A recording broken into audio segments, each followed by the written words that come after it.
শক্তিশালী একজন নবী ছিল। উনি মালাকুল মাউতকে বলেছিলেন, মালাকুল মাউত, আমার মৃত্যুর সামান্য কিছু আগে আমারে বইলো, আমার একটা কাজ আছে। মালাকুল মাউত মৃত্যুর কিছু সময় আগে এসে বলল, সুলাইমান সময় শেষ, অল্প কিছু সময় বাকি, কি করবেন করেন। সাইয়েদনা সুলাইমান জিনদেরকে ডাকলো, ও জিনেরা, বিশাল একটা প্রজেক্ট আছে, প্রজেক্টে কাজ শুরু করো। আর কিছু জিনকে বলল, চারদিকে গ্লাস ফিটিং করা একটা রুম বানাও। সাইয়েদনা সুলাইমান আলাইহিস সালাম গ্লাস ফিটিং করা রুমের ভেতরে ঢুকলেন। এই রুমে ঢুকার দরজা নাই, হাতে একটা লাঠি নিলেন, লাঠির মধ্যে ভর করে দাঁড়িয়ে রইলেন আর জিনদের দিকে তাকিয়ে রইলেন। জিনেরা এত বদমাশ ছিল, সাইয়েদনা সুলাইমান দাঁড়িয়ে না থাকলে কাজ করতো না, দাঁড়ায় না থাকলে আজও লোকজন কাজ করতে চায় না, ঠিক কিনা?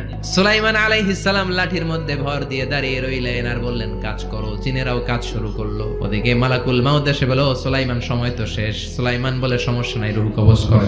মালাকুল মাউত ওইভাবে লাঠিতে ভর দেওয়া অবস্থায়, দাঁড়ান অবস্থায় সাইয়েদনা সুলাইমান আলাইহিস সালামের রূহ কবজ করে নিলেন। উনি এমন ভাবে দাঁড়িয়েছেন, রূহ চলে গেল, লাশ হয়ে দাঁড়িয়ে রইলেন। লাঠির মধ্যে দাঁড়িয়ে আছেন, জমিনের মধ্যে লুটিয়ে পড়ে নাই। সুবহানাল্লাহ।